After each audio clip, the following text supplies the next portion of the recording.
Wait a minute, hold up. Excuse me. Those are for the children. And you know, the sign says take a pen, not take all the pens. Can I have them back? The pen, it said take... Come on. Oh. There's one... It said on the side. All of them? Give them up. It said... Unwrap that present and see what we got you. It's a Flick-Flops holiday film. This week, we get trapped in paradise and discuss the 1994 comedy written and directed by George Gallo. Nicolas Cage, John Lovitz, and Dana Carvey star in this holiday heist as three ex-cons who rob a tiny Pennsylvania bank on Christmas Eve. Did we enjoy our stay with Cage and friends, or did this festive fiasco leave us wishing we could escape town too? We drive in we take four lefts. That's a circle. You got to do it though over exactly. That's a circle. Yeah. God. Cage was especially cagey today. It was definitely some caginess. Full on Cage. Okay, let's see. Let's jump into Rotten Tomatoes first and foremost, Gary, and then we'll jump into what we think how this movie held up to what we believed it did. Yeah, I believe I already know the Rotten Tomatoes on this. So if it's accurate to what it showed on Plex when I was watching this, it is. Okay. The tomato meter has it at 10%, Gary. Yeah. 10. Yeah. The fans were the audience a little more generous with 42%. So rotten, clearly. And I mean, no takers on the Trapped in Paradise, apparently. No. So I try to find if there's a good review.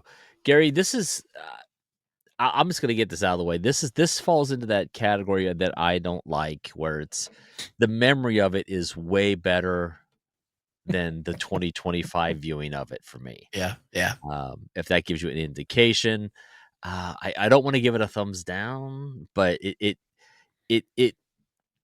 okay. I'll probably never watch this movie again. But we had such great fond memories of this movie. Yeah. The whole opening scene that you just did there, it said tick, tick, I thought maybe that was just funnier to us at the time. Yeah. But in watching this, I was watching this with Teresa, and I mean, like, she was just, I looked at her and she goes, "This is really dumb." And I said, I know. We'll turn it off. I'll finish it on my own. She tried, and I mean, she just kept looking at me. She's like, Are you enjoying this?" I said, there was a time where Gary and I thought this movie was fantastic. And that time was 30 years ago. Look, I know you're giving it kind of one of these, I guess. Yeah, I'm teetering. I'm teetering more this way. I go this way. It kind of came back at the end. I did enjoy it, but it was like, oh man, this movie just isn't. Yeah, I'm going to say I'm teetering more on the up. I'm not going to give it a full thumbs up because of the same reason you said. Yeah. But I did find some moments in there that I really enjoyed. Now, I will say this, and maybe you experienced the same thing with having Teresa there. Tara watched this with me, most of it. And her initial thing was, why is he talking like that? I forgot about that.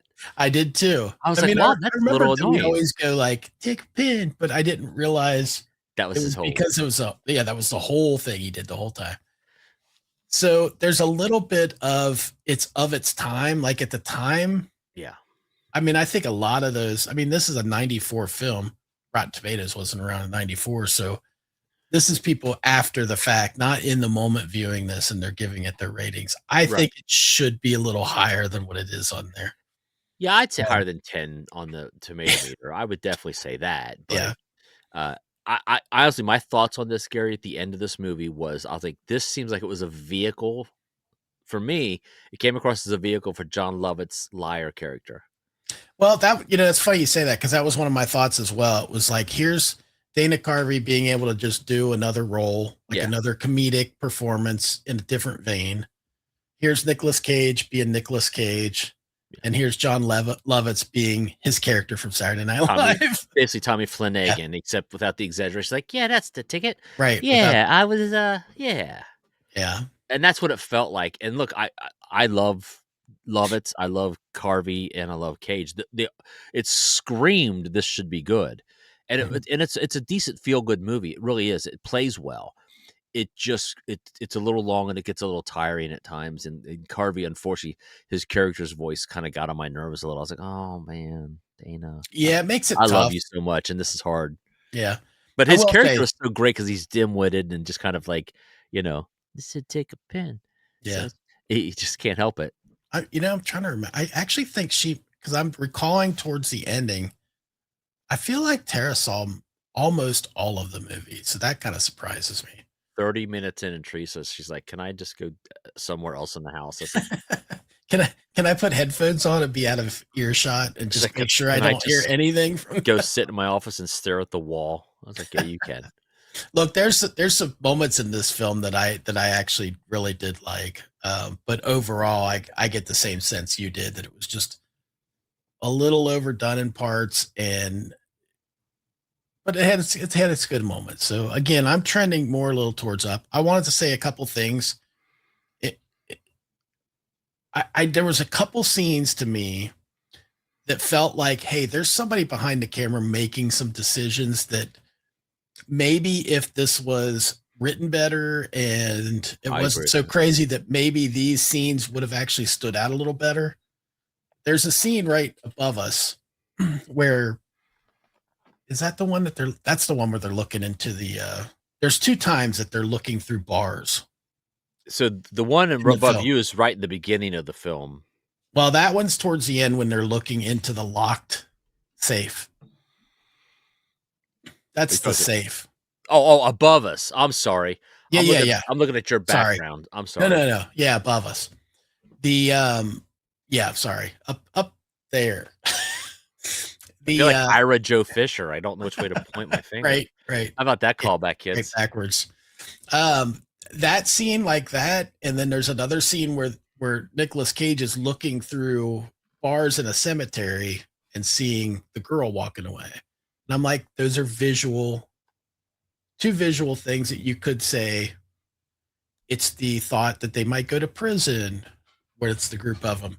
Maybe it's he's feeling trapped, because they've been trapped in this town. No matter what they do, they can't escape it. And I'm like, in a better movie, that visual cue might have been really cool. Yeah.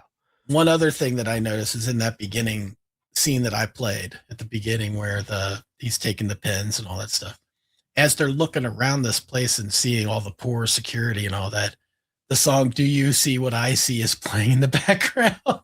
Yeah. And I'm like, it's a little subtle, like, are we all seeing what I'm seeing kind of thing? Yeah. I was like, that's a pretty good moment in the movie too, that I think goes it's subtle. Like it's subtle, and it plays. It's just, I still have fond memories of the movie, and I still think it is okay, but this is like a comedic Billy Jack to me. I thought in my head Billy Jack is a great movie. When you watch it now, you're like, what? How'd that get greenlit? This movie, I think a better script, trying not necessarily destroying the guy who wrote this film, but a better script, but it might have made this a little better. The acting was fine. You got three great comedic actors going on right there behind you. It's fantastic. It just was kind of like. For the record, the writer on this was the director, which is George Gallo, known for writing Midnight Run, which another movie that might be a good one to watch. Yeah. I remember it being very well received when it came out. I can't remember saying that I necessarily enjoyed that movie, but we need to rewatch it because I might. Yeah. That's the Grodin De Niro thing, isn't it? Yeah. And Bad Boys from 1995. Oh, okay. So I mean, maybe it's just I don't know. But again, I did enjoy watching it for more the nostalgia than anything. I did find Carvey's voice grating through most of the movie. And I did think overall it wasn't a great movie by any stretch. But I still kind of liked it enough to not. I can't give it a thumbs down. I just didn't. I can't either. Enough, so because I finished watching it at the end. Teresa had gone on to bed, and I went back and turned it on and finished it. And it comes around and it picks up, it gets better. But it's just like maybe it's just a little long for me for what it is. Yeah, like, it could have been an easy 90 minutes instead of almost 2 hours. Yeah, that's true. It is kind of a long an hour movie. and 54, isn't it? 51, something like that. Hour and 51. Yeah. Or this could have been 90 minutes. It could have moved a lot quicker. Yeah, and that probably is part. There's some editing should have been done in this film. I mean, here's the critics' consensus on Trapped in Paradise off of Rotten Tomatoes. This is just a consensus. Loaded with talent, but borderline unwatchable. Trapped in Paradise will leave viewers feeling the first part of the title and pining for the last. So do what you want with that. Yeah, do what you want with, folks. Let us know if you've seen Trapped in Paradise, and let us know in the comments. Yeah, if you took a pen, take a virtual pen and notice down in the comments if you saw it, and let us know what you thought about it. Thanks. Like, comment, subscribe, and we'll see you next time. Bye. Flick flops are unfiltered reviews of all of the movies we chose to view. We love some and others we simply hated. You can find out by how much we rate it.